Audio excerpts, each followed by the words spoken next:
Halo semuanya, assalamualaikum warahmatullahi wabarakatuh. Jumpa lagi dengan channel saya. Kali ini saya akan berbagi tentang kisi-kisi seleksi program pendidikan profesi guru ya untuk tahun ini. Setelah saya baca dari berbagai artikel tentang kisi-kisi pretest PPG dalam jabatan khususnya, ini masih menggunakan kisi-kisi tahun yang kemarin antara tahun 2015-2019. Seperti apa? Simak videonya berikut ini.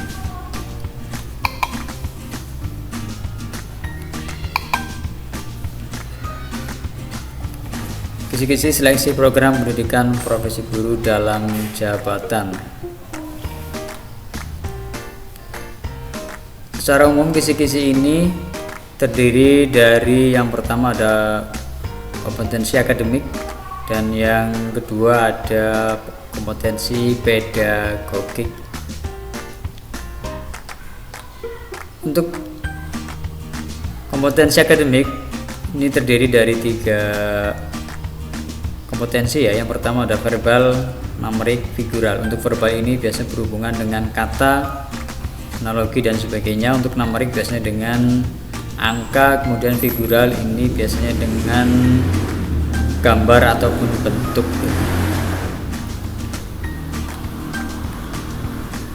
Untuk yang pertama ada kompetensi verbal ya. Ini berhubungan dengan kata. Yang pertama indikatornya adalah menentukan kata yang memiliki kesamaan arti. Di sini yaitu sinonim ya, kesamaan arti ataupun makna.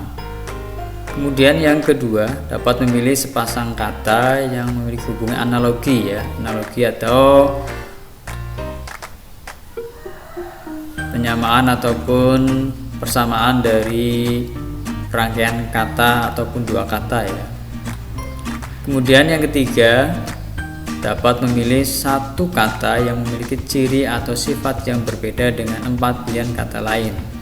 Ini adalah masih tentang verbal ya.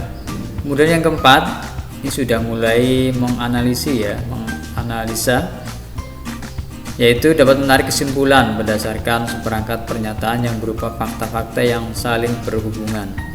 Jadi sudah mulai hot atau lebih meningkat cara berpikirnya di sini.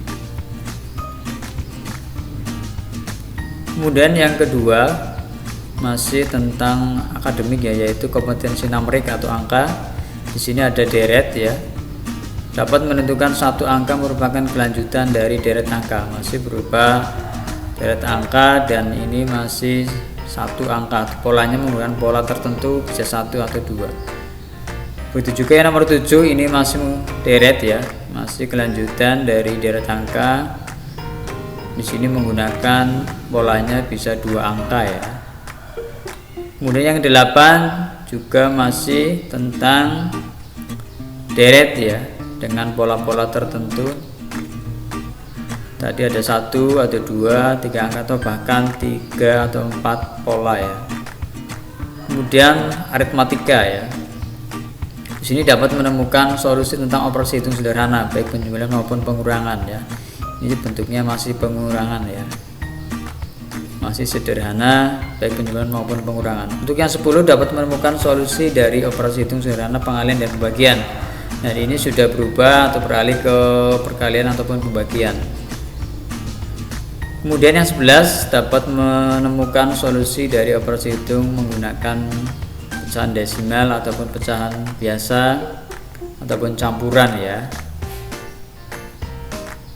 Kemudian yang 12 dapat menemukan solusi dari soal cerita. Nah, di sini sudah meningkat lagi cara berpikirnya. Di sini sudah menggunakan soalnya soal cerita.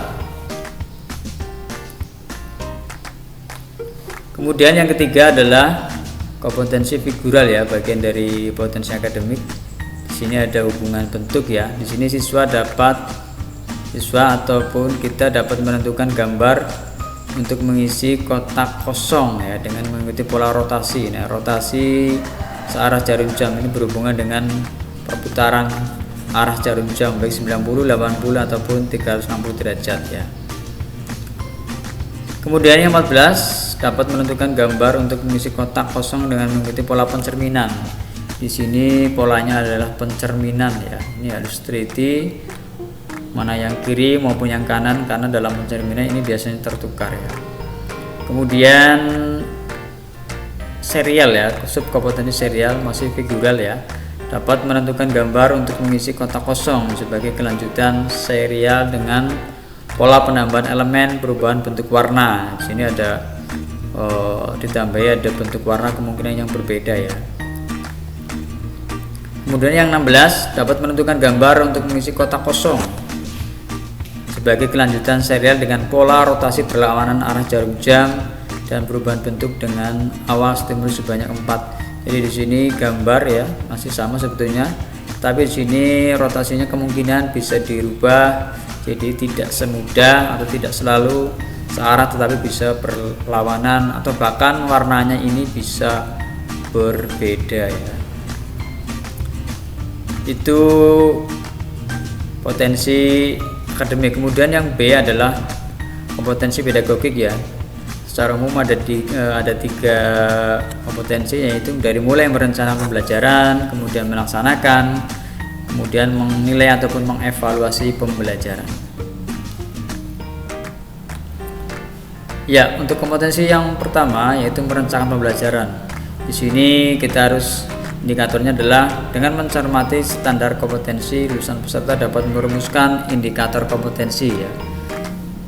Yang kedua, berdasarkan rumusan indikator tadi, peserta dapat merumuskan capaian pembelajaran ataupun tujuan pembelajaran. Kemudian yang ketiga, berdasarkan capaian pembelajaran atau tujuan tadi yang telah dirumuskan, peserta dapat menetapkan materi pembelajaran yang diperlukan. Jadi setelah tujuannya kemudian materinya.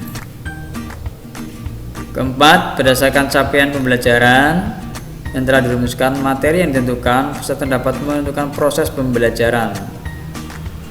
Yang kelima, berdasarkan capaian pembelajaran atau tujuan pembelajaran yang telah dirumuskan dan materi yang ditentukan, peserta dapat menetapkan sumber belajar ataupun media pembelajaran yang diperlukan. Jadi setelah materinya sudah, dari tujuannya sudah, kemudian kita menetapkan sumber ataupun media yang akan kita gunakan. Di sini perlu dianalisa ya semuanya.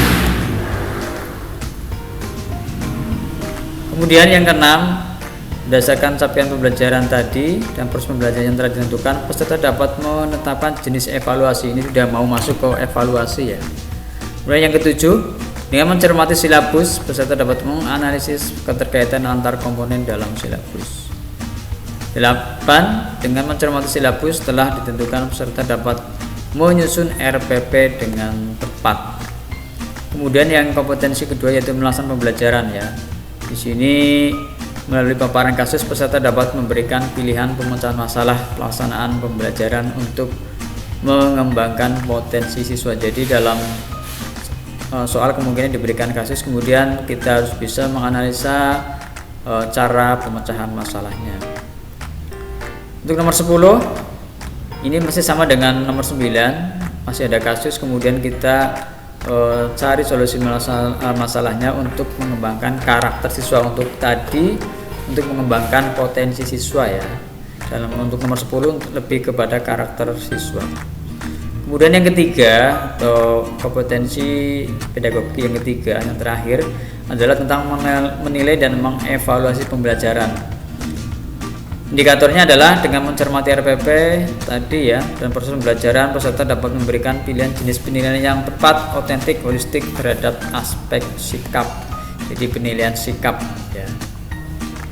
Kemudian yang 12, dengan tadi mencermati RPP juga dan proses pembelajaran, peserta dapat memberikan pilihan jenis penilaian otentik, holistik terhadap aspek pengetahuan.